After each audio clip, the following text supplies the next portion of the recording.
Welcome to the Ebbs of History, the show where we dive into the strangest, wildest, and sometimes downright creepiest stories the past has to offer. From dancing plagues to pirate queens, we'll laugh, we'll gasp, but most importantly, we will learn how history is way cooler than your textbook ever told you. We're your history-loving hosts, Jason, Zoe, and Gavin. where every episode, the three of us will take a quick trip through time, then see what lessons we can still learn today. This is the Ebbs of History.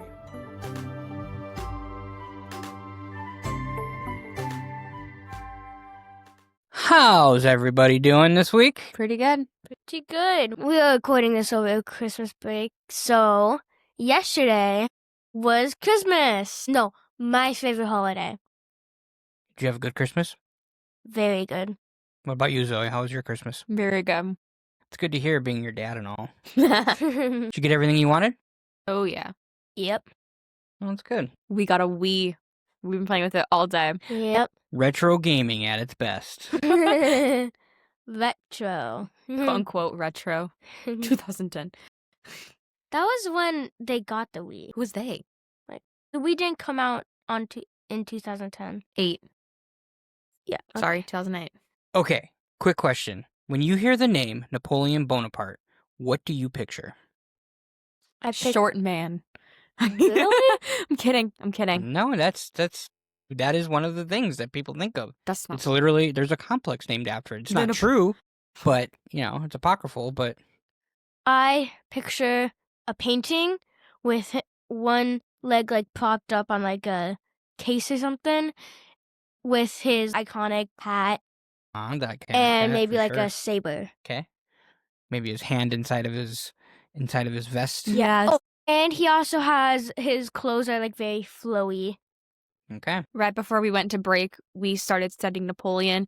So all these images are fresh in my mind. Everything Gavin's saying right now, I'm I know what you're talking about. I know what you're talking about. That's in my brain right now. Here's what I imagine. I imagine epic battlefield speeches. Fancy hat. Big I'm in charge of Europe energy. Now. I rule this world. Now, picture this same guy getting absolutely swarmed by rabbits. What? Yeah. What? Rabbits. No way. Actually? Yes. Today's episode will make you say, wait, what happened? We're discussing the time Napoleon, actual conqueror, actual emperor, had to retreat from an army of fluffy bunnies. And here's the best part of it. It's not just a meme. There's a real historical trail for the story. But it's also the kind of tale where details get messy, versions multiply, and you learn something about how history gets made. So imagine you're Napoleon. You've fought major European powers. You've survived assassination attempts. Your name is basically a synonym for ambitious short guy. And then, rabbits. Not a rival army, not wolves, bunnies. Darn rabbits. Most versions put this tale in July of 1807. Now this is peak Napoleon. It's right after he signed the treaties of Tilsit, which wrapped up a big chunk of fighting and put him at a high point politically. Celebration mode was definitely on. What do you think you do when you're an emperor in celebration mode? You get really drunk. Yeah, Okay, that's that's one just thing. what I was going to say. You get so drunk. You party, that's for sure. Well, apparently, back then, I'm sure they did have a nice long party. But you also throw a fancy rabbit hunt Of course. to celebrate, obviously. Of course. Naturally. This hunt was organized by Napoleon's chief of staff, Alexandre Berthier. Super important guy, very, I will make this perfect for my boss vibes going on here. There's usually an outdoor lunch, some VIP guests, and then boom, release the rabbits, everyone hunts, everyone feels like a legend. That's the plan, at least. So here we are, a warm afternoon outside Paris, rows of carriages, polished boots, shining muskets, soldiers standing by. Napoleon's guests include generals, dukes, and ministers, all of France's big important people, and they were ready to hunt rabbits for sport. But there was one small problem. No one had told the rabbits what was supposed to be happening. I mean, they wouldn't understand what was happening anyways. They can't speak or understand English. Or French. Oh, yeah, duh. Or Corsican, which is what Napoleon was. Really? Yes. Where's I did not know that. Corsican? Corsica Corsica? is an island in the Mediterranean. It was owned by the French, but it's just off the coast of Italy. Oh, I learned about that. I just didn't know that's what it was called. Yep, Corsica. Awesome. Here's where the story turns into a cartoon. In preparation for the hunt, Berthier's people gathered a lot of rabbits. Accounts range from 1,000 to 3,000 rabbits, depending on who is telling the story. God. 1,000 to 3,000 rabbits? That is, like, too much. Yes, it is. How much people were in, like, the hunting party? Like the specific number. I do not know how many. So it won't be in the fun fact challenge. No, that number will not be in the fun fact challenge. They put the rabbits in cages around a grassy field. Napoleon and his party line up with their hunting gear. The cages open, and thousands of rabbits pour out. Plump, twitchy-nosed, and surprisingly fearless. Instead of scattering into the field like, normal rabbits would, they look around. Then they go all Leroy Jenkins on Napoleon and his men. They start running toward Napoleon. At first, everyone laughs because, this is just ridiculous. But the rabbits keep coming and coming. Like a big, white, fuzzy tide. What do you do at this point? What are your thoughts? You have this big wave of rabbits running towards you, and you weren't expecting that to happen. They were supposed to scatter out into the woods, and you were supposed to go hunting for them. But instead, they're coming at you. What do you do?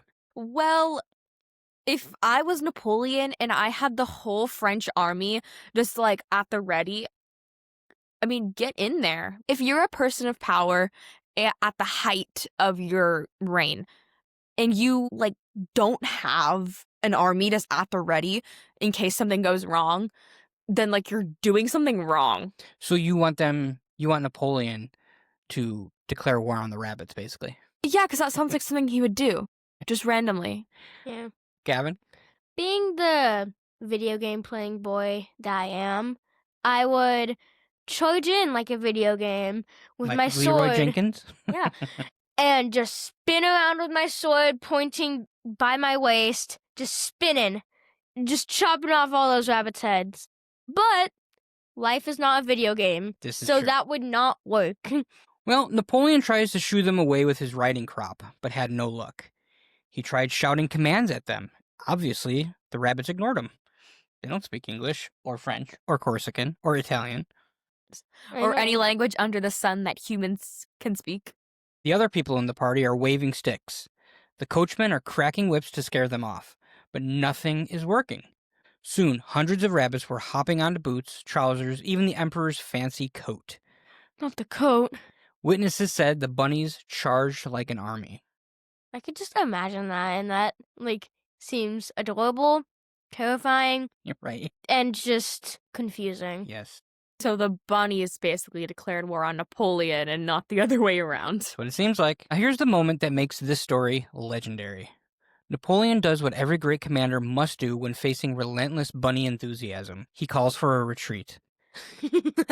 Wow, imagine being Napoleon and needing to retreat against little bunnies. That's right. The image is perfect. The guy who conquered Europe was being conquered by animals whose main brand is soft. Some versions say the rabbits followed him toward the carriages, with a few allegedly getting close to or in the coach itself before they were shooed away. When the chaos finally ended, Napoleon's men couldn't stop laughing. The great general's grand hunt had turned into a hair-raising disaster. Nothing? That was a horrible dad joke, Dad. I'm on. sorry. I'm going to have to use that for my dad joke extra credit project. It's a horrible play on words. The bunnies had done what nature does best, acted on instinct and defeated, arguably the strongest military leader in history. Why do you think this happened? What could have caused thousands of rabbits to act completely opposite to how they were intended to act? Someone placed the wrong bunny order. Oh, that's interesting. Gavin, any thoughts? Not really. I feel like there's not really anything you can do to prevent that. But it's kind of just instinct, like animal instinct to charge at the prey. Even rabbits? Yeah, even rabbits. Okay. That are low on the food chain. Well, Zoe was almost spot on. Actually? Here's what happened. These weren't wild rabbits acting terrified for their lives, as had been the case in every other rabbit hunt Napoleon had probably taken part in. Someone, in their haste to please the emperor, bought domesticated rabbits. Do you know what the difference is between a domesticated and a wild rabbit? Domesticated are like used to humans. Yeah, that's right. That's what I was gonna say. Wild rabbits are afraid of humans and will do everything they can to get away from any human they see. Domesticated rabbits, or any domesticated animal for that matter, associate humans with feeding time, so they aren't afraid of humans. So, rather than wild rabbits that would bolt the second a person shows up, these rabbits see a bunch of people and basically think, oh good, the salad gods have arrived. Because there are so many of them. When released, they become like a moving crowd, all bunched together, surging forward, and they just keep pressing in. So this story isn't about killer rabbits. It's about aggressively optimistic and hungry rabbits who are convinced your boots contain lettuce. I mean, if they're hungry, I mean, that's valid. Historiography. Now, a big reason we know about this story is a later memoir by a general who was there at the rabbit rampage. General Paul Thibault. He described the rabbits as piling in, tripping Napoleon up, and basically forcing the retreat. That's where a lot of the vivid details come from. This is a primary source of information because it was from somebody who was there and saw it happen. There are also more indirect mentions of this fiasco connected to memoirs of those in and around Napoleon's circle, meaning the story likely circulated through the royal court, but it still has that anecdote flavor to it.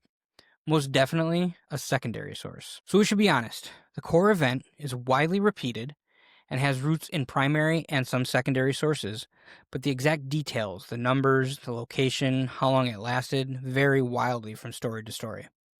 Which honestly makes it even more interesting, because now it's not just Napoleon versus rabbits, it's also how does a story become history? And that's the legend. In July 1807, Napoleon, master of Europe, meets the one force he can't outmaneuver. Thousands of overly friendly rabbits. Not because they were vicious, but because they were hopeful. They weren't charging an emperor, they were charging the guy who looked like lunchtime. And honestly, that's the best part. History isn't just treaties and battles. Sometimes it's a reminder that power has limits, plans go sideways, and nature does not care about your title. Lessons we've learned today. Okay, so what's the point? Besides the fact that it's hilarious, what can we learn from this story? Always double check. That's one thing, yeah? Anything else? Confirm your order and don't just place an order. I was thinking tiny details can wreck a big plan. Berthier had planned the lunch, the guests, and the whole event, and the thing that broke it was one small procurement mistake. The wrong type of rabbit. What do you think we can learn today from this? Always look at the ratings of items that you order online. We can also learn that you can't PR your way out of nature. Yeah. Napoleon's image was very carefully managed. And then animals did animal stuff. It's like today, if a perfect public event gets derailed by something uncontrollable, like the weather or tech failures, a mic cutting out, a live stream glitch, something like that. Except in this case, it's 1 to 3,000 rabbits trying to eat your buttons. And honestly, it's a reminder that even the most powerful people can have a day where the universe goes, not today, Zerg, not today. Sometimes all we can do is laugh, learn, and maybe bring fewer rabbits next time. Yeah. It's time for the Fun Fact Challenge. I'm going to ask a question as soon as I finish it. Lock in. Are you two ready? So ready. Always. All right, question 1. Who organized the rabbit hunt for Napoleon? Locked in. His chief of staff. That's right, his chief of staff, Alexandre Berthier. Question 2. Why did the rabbits run toward Napoleon instead of away from him? Locked in. Gavin? Because they were domesticated rabbits instead of wild rabbits. That's right. Question number 3. You guys are tied. What makes this story legendary? Locked in. Go for it. Because Napoleon, one of the greatest generals in history, was needed to retreat against rabbits. That's right. That is 100% right. This day in history. Today is January 22nd. Zoe, why don't you tell us one thing that happened today? In 1973, Roe v. Wade decision was reached. Ooh, interesting. That is a very good one. That's a very important one here in America. In 1970, the launch of the first Boeing 747 jumbo jet. Oh, that's really cool. That is like one of the most popular planes ever built. I did not know that. What year was that? 1970. Oh. Not too long ago in the grand scheme of things. In 1905, Bloody Sunday happened in Russia, which is where imperial troops fired on peaceful protesters fueling the revolution. That's right. Happened in St. Petersburg. A large demonstration of workers arrived at the Winter Palace, which is where the Tsar was at the time. They came with a petition to the Tsar. Troops ended up firing on the protesters. This is the thing that really sparked the revolution in Russia, and it helped turn the tide against autocracy in Russia at the time. The revolution was eventually not fully successful. By 1906, they had put in a system where it was a multi-party system, kind of like what we have today, and the Tsar was still able to hold a little bit of power, although it was much reduced, and then that ended up only lasting about 10, 11 years, and then there was another revolution. In 1997, Madeleine Albright became the first female Secretary of State in the U.S. That is nuts. That happened in 1997?